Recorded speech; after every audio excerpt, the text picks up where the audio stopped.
What's up, guys? Welcome to the Chuggin. I'm Josue, your host, and today we have a sick episode with an amazing producer and musician, Michael Montoya, aka Morgoth Beatz of 7 Hours After Violet and Wings of Plague. He has worked with artists and bands like Machine Kelly, Juice WRLD, Suicide Silence, Issues, Polyphia, and many more. We talk about things from emo rap to metal and bands like Sleep Token, trends, and all sort of stuff. If you like this episode, please make sure to leave a like and a comment. And of course, don't forget to subscribe. And before I play the intro, I want to talk to you about today's sponsor, Kreative Devices. If you're looking to buy a new laptop with big performance, but you're not willing to pay thousands and thousands of dollars, make sure to check out Kreative Devices laptop models. I got myself a Pro G16 model with a i7 12th-gen processor, 64 gigabytes of RAM, an RTX 3060 GPU, and 2 terabytes SSD of storage. You can customize it with your own logo, which is really freaking cool. I'm going to leave the link to their website on the description too. Thanks again to Kreative Devices for sponsoring this podcast. Now, let's go with the intro.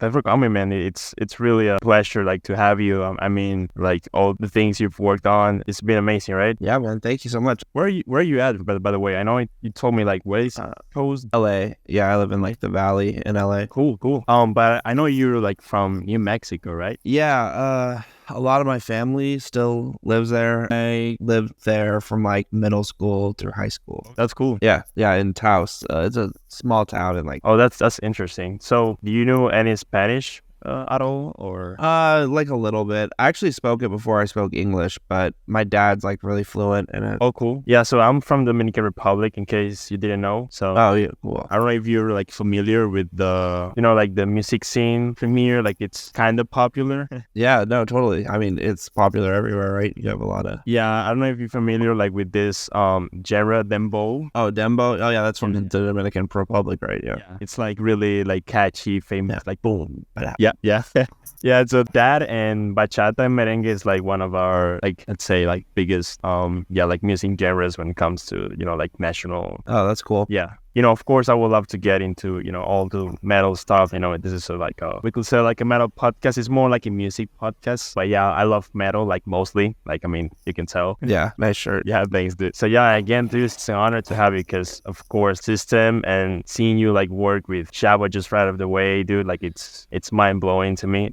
Really cool to see that. Awesome, dude. Thank you. Yeah, I mean, it's a dream come true for me, so I'm really excited about it. Yeah, I was going to ask you, how do you feel about that? How is meeting those guys and working together? Yeah, I mean, it's great. Shavo's great. It's been a lot of fun getting to start a new band with him. I mean, he's really humble and chill and just such a good songwriter, right, and musician as a whole. So I've been into System of a Down since I was a little kid, so getting to write an album with him that the band doesn't really release music anymore, aside from a couple songs a couple years ago. But yeah, getting to write music with him that's, not, I mean, we're not trying to sound like System of a Down. It's just he has a sound in his riffs already, so it's we kind of leaned into that a little bit. So yeah, I mean, that was great. It's kind of if I produce a System of a Down album, what do I wish it would sound like? And, got to make a band of that sort of idea. Yeah, that's sick, dude. Yeah, so you guys are, I believe, like you said, Shavo, you, and then Taylor from Left. Yeah, from Left to Suffer. Yep, cool. Then Josh Johnson, is it right? Yeah, he's in Winds of Plague with me. Oh, yeah, sick. I would love to talk more about that. But also I saw, I'm not sure, Alejandro. Yeah, Alejandro. Is he American Idol runner? Yeah, he got second in American Idol in 2019. Yeah, he's pretty renowned as one of the best musicians or artists to ever go on there, which wow, he is. He's the most talented one out of all of us, honestly, in the band, if I'm being 100% honest. He's so insane. It's crazy. Yeah, that's great, dude. I mean, I would love to see all the new stuff because it's going to be total bangers. I like musicians from different bands, right, and getting together to work right? It's really cool. Also I know like the band Left to Suffer. I know those guys, and I started actually as a deathcore, let's say, kind of fan. Like, I started with Chelsea Green, Suicide Silence, which I know you also worked with. Yeah. Really cool. So also love to see that, like all the influences, right? Totally. Yeah. It's been fun, man. It's super fun. Yeah. There's a lot of everyone's sound in it. So I think we made something we like. So if people like it too, that's great. Yeah, that's the goal. Yeah, dude. So I know that's, of course, yeah, not your first band. So I know you started with, was it Goliath or? Yeah, that was the first band I ever started that anyone actually cared about. So yeah, I'll say that. So cool. So how was that? Like, it was like right after high school. Yeah, it was great. I'm still friends with all those guys. We've been talking about releasing new music and like playing some shows and stuff recently because we're all still friends. Yeah. And everything. We're all still in touch. Yeah, I mean, that was cool because that was, the first time I ever started anything that anyone cared about. We got like really popular in like California at first. Yeah. To where we were one of the more popular unsigned bands, I guess. Yeah. So I'd put it, and then we started touring, that was like my first experiences with touring. So it was also a grind though, because we were like, like a smaller, like heavy hardcore kind of band, like somewhere between deathcore and like beatdown maybe. Yeah, so it was definitely a grind. So I definitely like, that was a proving kind of ground to see how much I wanted to do music, Yeah. But yeah, it was fun. As a whole, I look back at it fondly. It was great. And then I joined Winds of Plague, and that was a little more legit. Yeah. So about Winds of Plague, like just getting to that, I would love to know, like, how did you guys meet? Was it organic? Pretty organic for how I met the guys in Winds of Plague. Well, Goliath, we played a lot of shows with Winds of Plague too, because like Goliath, we were kind of opening like a lot of bigger, heavy shows in the Southern California area, just in general. Yeah. Because we how to draw too. So whenever there was like some big show, we'd usually be one of the locals to open it at the very least. And yeah, with Winds of Plague, but really I like kind of developed like a relationship with like Johnny, like the singer. I worked with the old bass player Andrew at his recording studio. So I was just around Winds of Plague stuff a lot, just being at the studio, like all the different stuff they would do. And Johnny would be around, so eventually he like saw me like, oh, you play guitar, oh, you play in this band, blah blah blah. And yeah, sure enough, when like the band kind of went on like a little hiatus for like maybe a year or something like that, 2 years, and when he wanted to start playing shows again, the other guitar players, they kind of went off to different careers and wanted to focus on that. So I think I was just like kind of like conveniently there. I was like, well, I know how to play your songs, so we're actually gonna, what happened was we were gonna start a new band. Okay. And like we had written a song or two for that, and Art from Winds of Plague, who's now a Lamb of God, wanted to be in it, and then like Elena, the keyboard player, wanted to be in it. Johnny, so it was like half the band of Winds of Plague wanted to do this new thing. So we were just kind of like, well, fuck it, like why don't we just like do Winds of Plague if it's like literally gonna be all the same people and like a new guitar player, So like yeah, so basically yeah, that's how it happened. We started a new project, and then that new project just turned into being in Winds of Plague. Yeah, pretty funny. I mean, yeah, it's really interesting to see like that, how that turned out, right? Because I know how hard it can be, it's like like I was talking with someone, like it's like a relationship type of thing. Yeah. 5 different people, to get to work together, and sometimes you get like different opinions and all that. Yeah, it just depends on the scenario. It just depends on the band and the dynamic and like what the like power dynamic is in there. Yeah. How do you guys work like with that? Like for Winds of Plague? Well, at the heart of it, it's Johnny's band. Like Johnny started it in high school. Like he's like the original member, so it's really kind of like his vision, and we just kind of help him see it through. On our last album, we did it with Noah and Jolly from Bad Omens. That was who like produced the album and wrote it with us. Yeah. So that was really cool, obviously, because now Bad Omens is like one of the biggest bands in the world. I mean, and that's like long overdue in my opinion. They've been that good for a long time. So I'm glad that people are now giving them the love they deserve. But yeah, so yeah, we made that album with them. So it just really depends on that. I've written like a bunch of new stuff that we'll see. The band's kind of in a limbo state right now. I don't know really like what's going on, if we're kind of on like a little hiatus or something. Like there's no like beef or anything like that. It's just kind of like everyone's busy. Yeah, I get that. Yeah, that's sick. I mean, you just have your workflow, right? Yeah, just basically write stuff, give it to John. Do you think it's cool or not? And he's like, yes or no. Yeah, pretty straightforward. Yeah, great, dude. So yeah, well, I wanted to get like back to what I was saying, like getting to work with more bands, right? Like you as a producer, I would love to get into that. So you work with Suicide Silence, which is one of my favorite bands. I love them too. How was that? Like, how did that happen, and how do you feel about that? It was a really big deal for me.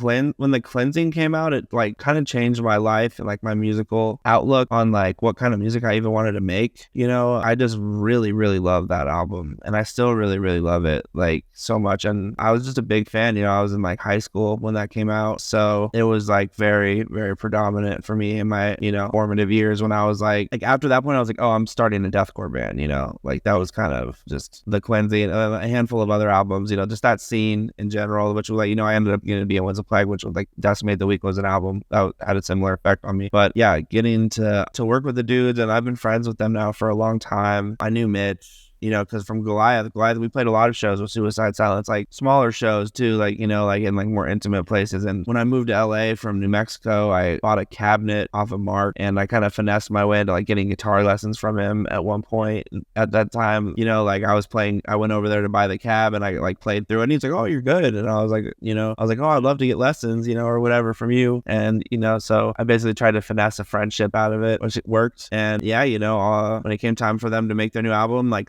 what I did on the album mostly was I helped with vocals. Like me and Eddie wrote like a lot of vocal ideas together. He would come to my house, and we'd sit here and like listen to the music they're writing, and then we would kind of just like dive into like thinking of vocal ideas and stuff. And then, you know, they would take it back to the band, and then Mark helps with vocals too, so he had ideas too, you know, and just kind of like it was like a back and forth thing like that. So it was really cool though, because I mean I was a big fan of All Shot Parish too, so getting to work with Eddie and stuff. Yeah, for sure, dude. I mean, what an amazing experience, right? Like, yeah, getting like lessons from Mark. And like I couldn't even imagine, you know, as a guitarist myself, like I'm a guitarist too, so that's really sick. I also saw you work with Issues, which is one of my favorite. Like that's really one of my favorite bands. Like I love those guys.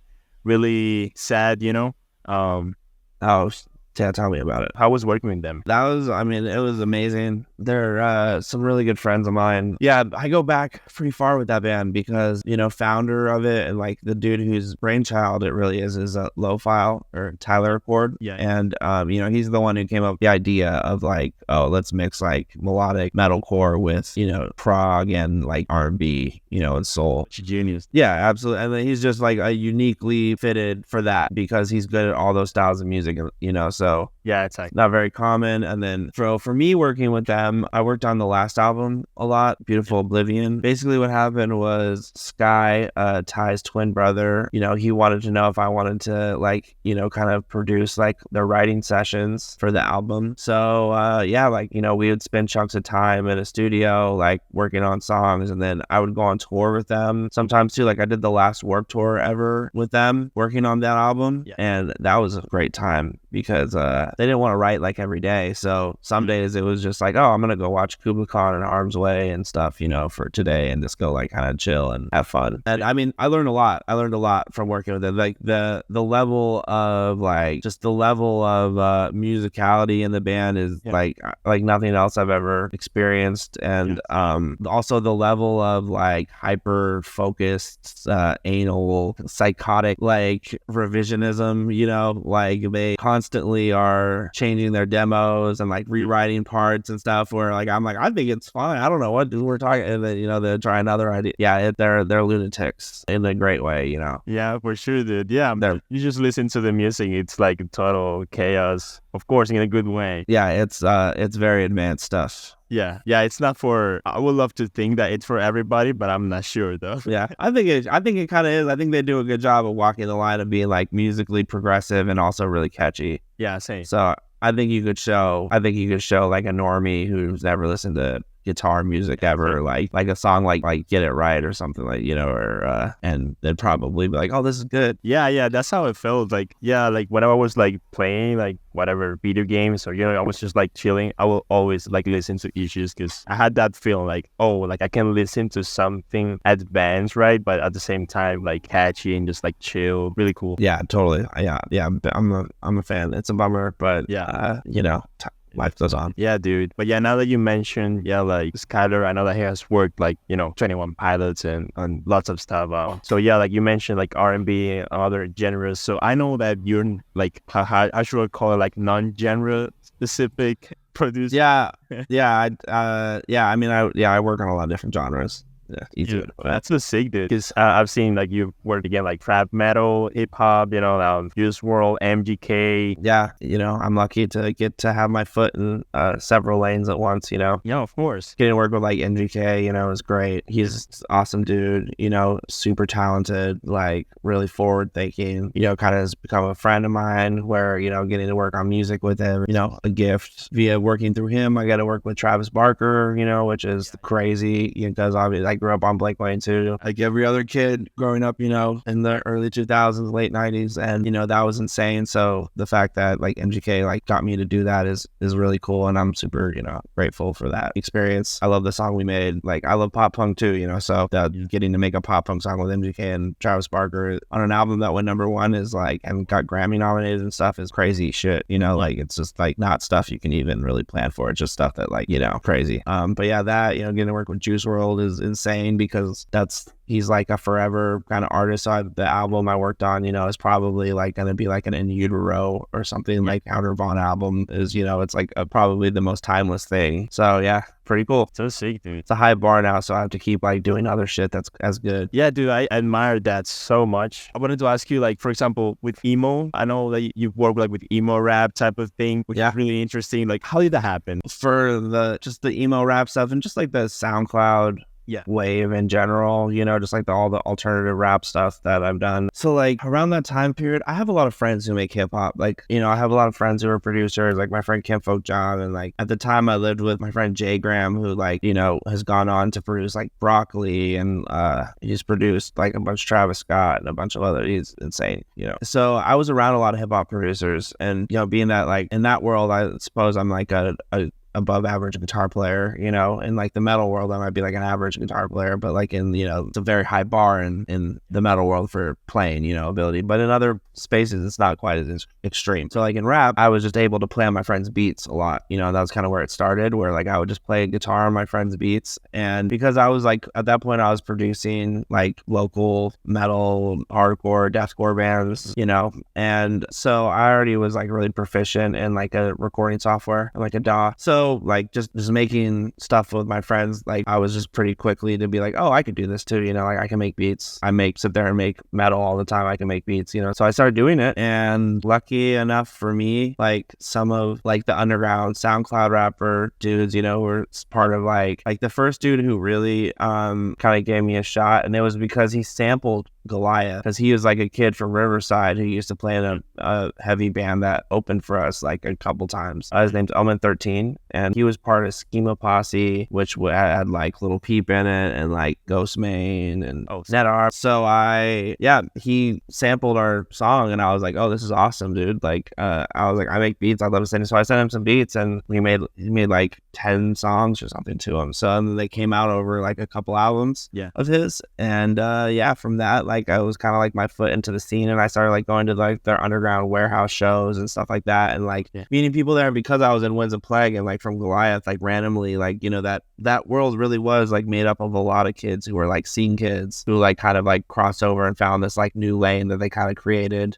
so a lot of people were aware of the bands, and people like, it was just kind of a shoe-in for me to like send people beats and then to actually like listen to them. So then I got a producer like Bones and stuff like people like that, like Snot, like Juice WRLD, I can't even remember everyone who I produced for, but so that was basically the gist of it. I like kind of got my foot in that world. Luckily the people in the world care that I had a background in heavier stuff, and it just worked out that luckily they picked my beats. Yeah, dude, so you have a really good vision about how the music industry works, because again, like you've talked, like you worked with different artists, and I believe that's such a valuable thing. And I believe I heard you talking, I believe other podcasts about being nerdy about predicting stuff in the music world. Like I relate a lot to that, because you know, when I was like 13, I was a teenager. I would like listen to stuff. Like I remember before like EDM blow out, like I was like listening to it and I was like, I know this is going to blow out in a couple of years, and then it did, and that's how it has happened like in the years. So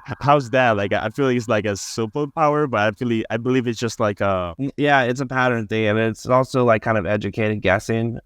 Like my first realization into like realizing I had like a decent forethought or like a predictability towards like direction of music was that kind of started with the Odd Future thing started popping up, because I remember being like, oh, these kids, and like trash talk being a part of them was kind of like, I was like, oh, first in the early 2010s, late 2000s, rap and like metal and like scene culture and all that stuff were two different things. Like they weren't intertwined the way they are now. So kids coming out wearing like ski masks with upside down crosses on them and like dressing like skaters, and like not just dressing like skaters but really being like a part of like alternative like skate culture, and you know, trash talk being like in their group, them being like a part of kind of punk and hardcore, and that way their shows look like punk and hardcore shows. Like I was like, oh, like there will probably be more of this, there are people are gonna like take this and go further with it, you know, and push it more in that direction. So and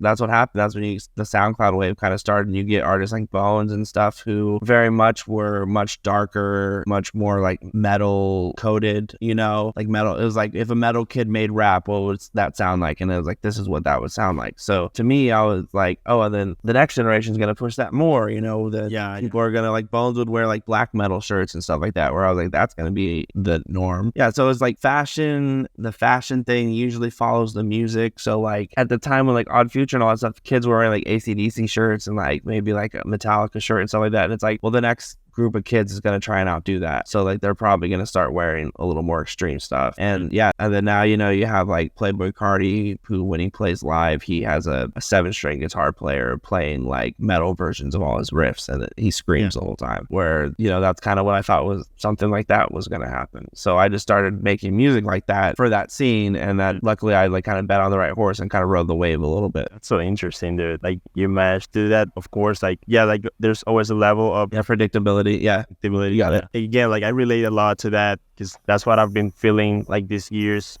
So with all new stuff coming out, you know, like I believe metal, even in the like rock world, where we're having all this, right, like production stuff. Like I don't know if you heard like all these like newer bands, like, you know, North Lane or Era and all that. Like I've been a fan of North Lane for a long time. It's really cool to see them like implementing like all this stuff that I always loved, right? Like I've been also like a EDM fan. Like synthwave, and I feel like it's getting back, I guess, to what was like Linkin Park or No Man. Yeah, definitely. Linkin Park is definitely the most influential, right? Yeah, for sure. Like most bands sound like some sort of mixture of Linkin Park and Meshuggah, right? In the metalcore world. That's a good way to. It sounds funny, like when you say it like that, like Meshuggah and Linkin Park. Yeah, I mean it's true though. They like have like Linkin Parky kind of choruses. But they do it on a in like drop F. Yeah, exactly. So it has like a Meshuggah-esque tone, and their rhythms are more complicated than Linkin Park, you know. So exactly. That's usually that's kind of the combo that's been going for a minute now. So what do you think is gonna happen like after that? I think for like the heavy music scene specifically, like heavy, I think that we're going to keep seeing more like crossovers of bands implementing more like of that stuff, like the dark wave stuff, and like synth wave stuff, and all sorts of different versions of that, probably into metalcore. And I think you're probably going to see counter reaction to that too, which is bands going like heavier and gnarlier, like what like Knock Loose and Kubla Khan and all them are doing. I think that seems to be pretty strong right now. But I think there are going to be more bands and even more artists outside of the metal world that implement metal into their stuff. Like I wouldn't be surprised if like the next Olivia Rodrigo has a song that sounds more like Linkin Park or something like that, you know? That too. Because they all like influence each other, like, you know. Just right now the like alternative kids are just like the coolest kids on the internet. Like I know some of these like famous like Johnny Gilbert and like Jake Weber and like these famous YouTubers, you know, who also make music and are good at music, are like mainstream famous now, you know, and these are like emo and like punk and like metal kids, you know? Yeah. And they're like legitimately like celebrities. So I think that their influence on like teenagers and stuff is pretty strong. So I think whatever teenagers think is cool is what's going to be popular. And if teenagers think those kids are cool, then like the music they listen to is going to be what they think is cool. And like, you know, the whole thing, like, it's just a trickle down thing. So I think that, yeah, teenagers thinking that this kind of stuff is cool is a good indication that it's probably not going away for at least another, like, we got at least probably another like 5-6 years of it, would be my guess. There will be some sort of sea change at some point, but you know, I don't think anything's like came up that like, also we live in like we don't live in a monoculture anymore where like we're all watching the same things and we all like, you know, the only thing we all have to watch is like TRL on MTV or something like how we used to. Now everyone can just like have their taste catered to them on their phones. A lot of little subsects of things, you know. So yeah, I don't expect there to be like another Linkin Park or someone to permeate culture that widely and vastly, because that no one does that anymore. You know, almost no one does that anymore in general because everyone has like micro interests. Exactly. But I do think that more a band like Sleep Token or Bad Omens or something like that will like have not reached their peak in terms of commercial popularity. Yeah, that's facts. Because I believe like I've listened to the old Sleep Token like before it blew all this. Yeah, first album. Yeah, I believe I was on their first tour in America ever because I went with Issues, and Issues brought them on tour to America for their first time. Yeah, and they opened their tour. So they were backstage without the mask, putting makeup on and everything. So you've seen them? Oh, I know. You know, can't say it, but I know. Damn, dude, what an honor, I would say. Yeah, you know, at the time you didn't really like. At the time you didn't really register that like, oh, that knowing who these guys are is going to be like a big deal in a few years. Right. But how much time did it happen between that and like now? This tour was in like 2019, I think. Oh, okay. Yeah. So this was their first US tour they ever did. Oh, right. Because they haven't toured like before. Well, at that point they hadn't toured the US before. So Issues brought them on their first tour ever. And I did that tour writing music with Issues. Yeah. So I would see that. I'd see the singer every day, you know, I'd see Vessel every day and talk to him a handful of times. He was really cool. He you know, the band is kind of like his brainchild, you know, like all the lore and all the mystique and stuff behind it. I like talked to him about it before, and that was really cool to like hear from the cat's mouth, like, you know, what the symbolism is, what the stuff sort of means, you know. And wow, dude, it was just, to me, that was one of those things. I was like, either these guys are gonna be huge or they're gonna go nowhere because this is so fucking weird. Yeah. I was like, but this might be just the right kind of weird too, you know. Yeah, exactly. Yeah, I get that. Yeah, but it's really cool. I mean, for you to have the experience, and yeah, you just never know who you're talking to, you know. Exactly. Yeah, that's the thing. I believe there's like beauty in that. Like you never know. You never know. Right. Yeah, you don't know if how big that person's gonna get, or whether this is gonna, you know, whether you're gonna look back on this and be like, oh damn, I really gotta like be around them. That's crazy, because now people would kill for that. Exactly. Yeah, it's a huge hill to climb. You know, you just gotta make stuff you like. Yeah. You know, you just treat it like a hobby. Just like make stuff you like. Eventually, you know, when you make enough stuff, like you'll be like, oh, maybe this is ready to come out. Exactly. But you just have to trust that what you like is what other people are gonna like too. If you focus too much on trying to like write stuff for other people, you kind of get lost and don't really know what to do. Yeah, I feel that. I've felt that for like a long. Just try and make the music that doesn't exist that you wish did. Exactly. Damn, that's it sounds like simple, but it's really like, yeah. I mean, you have to know your taste pretty well. You know, like you have to know what you're into. Like, if you want, if there's a band out there that you wish sounded, you know, like, I'll just throw some bands. If you wish, like, was like, oh, I wish I had a band that had like, there was a band that existed that had like Linkin Park kind of production, maybe with like, you know, like Dimmu Borgir, like imagery, and I would love to have like a Billie Eilish style singer, yeah, and, you know, a Sleep Token kind of guitar tone, or like a Sleep Token kind of drummer, that sort of vibe, you know. And you just like try and make that happen. You try and like create that sound that is just like exists in your head. Yeah. So in your case, like, how would you start that? I would just start that by trying to write the music, you know, like, what does that sound like, you know, musically? Like for me, I like writing riffs to drums, so I usually start songs with like, I'll come up with a little drum pattern to program, and I'll just get my guitar and just kind of just start like, you know, just start moving my fingers around, and you know, just start like being like, oh, that sounds cool. I really actually don't overly analyze when I'm making. I'm just trying to go off of what I think sounds cool. Like, if I play a riff riff and I'm like, oh, this sounds cool, I'll go with it, no matter whatever it is. And then from that point, I'll try to build onto it and be like, okay, what can happen next? And then I'll start trying. So it's really just kind of, it's not super complicated, like it doesn't have to be super complicated. Sometimes your first instinct is your best instinct, just like make a little drum groove and open up and just whatever comes out of your hands first, just like run with it. Yeah, for sure. Worst case scenario, you got to write another song because you end up not loving it. Yeah. But maybe you'll land onto something that, because you trust your instinct is like ends up being really special. That's facts, dude. Yeah, I feel that. I'm about to get into, like advices that maybe you will give to like new producers that want to work with, across multiple genres of music. Yeah. Well, everyone's path is different. So like I wouldn't try and mimic anyone's specific path exactly to a T, like it's like some sort of rule book or some sort of guideline, but if you're wanting to produce multiple styles of music and you want to make music a lot for a living, you have to know about multiple styles of music. You have to listen to multiple styles of music. You have to understand those genres kind of inside and out, whatever you're playing with, understand the scene they're coming from. You got to try and actively participate in that scene. So like for me, like the chips just kind of fell in place in a couple different spots, where luckily like I had my metal band going to a certain point where like at one point like that's all I want to do. I didn't really care about being this multi-genre producer, I just like wanted to like play in a big metal band and record some bands and like produce some like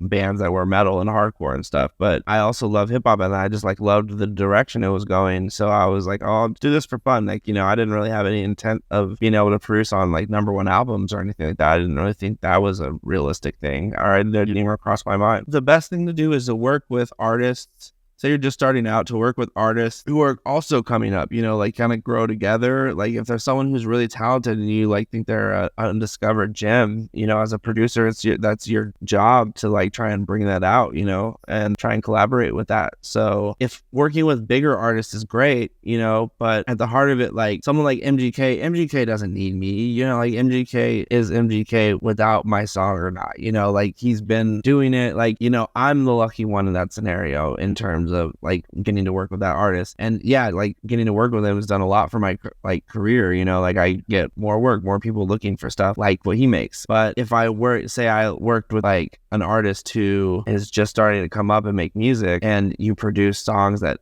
from him that people like a lot and do well, that shows a lot more about your abilities, because you're not just like making another song with an established artist that no matter what they do, it's gonna be good and big. Like, you've like cultivated like something smaller into something bigger, and then you've done it like with your sound together. And if you can do that a couple times over in a couple different places, you'll develop like kind of like a little open road, for your creativity, where you can like show up at those shows and people know you are, you got a network. Like, I know producers a lot of times can be like antisocial weirdos, but networking and stuff is important. Like shooting your shots important in the right like moments. You got to be good at like a psychology to it. You got to be good at reading people like emotions and body language. Like, is it cool to go up and like talk to this artist right now while we're out in public, or is like he's on the phone arguing with his girlfriend and maybe I shouldn't interrupt him this moment, Yeah. So it's like common sense. Yeah, there's a factor of that to it. Yeah. There's a factor of like you gotta just kind of love a lot of different kinds of music, to where like, and when I'm making metal, sometimes I'll be thinking, oh, what would like be a cool flamenco-y kind of lead guitar riff, like what would this it's something totally different than the genre I'm making, and try and like fit it in there. Yeah. Or stuff like that. You just gotta kind of like throw your genres in a blender and try and make them work seamlessly with each other. Yeah, it's definitely like a skill you need to like develop. Yeah, it's like skill and just a level of like social awareness, Yeah, exactly. Yeah, I feel that. So I would love to know, like, with the production side of things, so can you discuss like a time when you had like to push an artist like out of their comfort zone, and how do you manage like that situation? Well, usually like when I work with an artist like that, we just try and make something we both like. I'm not really trying to chase like what they've done already, or trying to chase like some imaginary thing that we think is gonna blow up on TikTok or something, like more just like kind of like, hey, what are you into recently? Or like I'll just start playing music, like I just start playing stuff, and like we'll be like, oh, that sounds cool, and just kind of just fall into it by like a bunch of those in a row. Just that sounds cool. That sounds cool. That sounds cool. And then you put it together, all together, and like you have a full song. So really, you got to just kind of go off your instinct and what feels good. Yeah, that's right. Like it's good to be like aware of the genre of music the person is making. Obviously, like you don't. If I'm working with like a deathcore band, I'm not gonna like make them sing a country song, But if I am working with someone who's a little more like musically ambitious, maybe like I've produced for like Kim Dracula before, who's a very musically ambitious. Yeah, he's a very musically ambitious person. Like then you can get a little goofy and off the rails with like, hey, what if this part switched to like full death metal, or something, something like that, and he's more open to it and he can handle the switches. Yeah, I love the switches he does, like from genre to genre. I believe like that's of course make a lot of sense, like for you to work with him, especially for that. I've seen you've also worked with Polyphia, right? I believe Polyphia. Yeah, no, Polyphia. Yeah, I produced on the Snot song that came out on the last album. Yeah, and I did do a official remix of Goat too. Yeah, I remember that because when it came out, like I remember like I saw it and I was like, wait, is this the same person I'm talking with?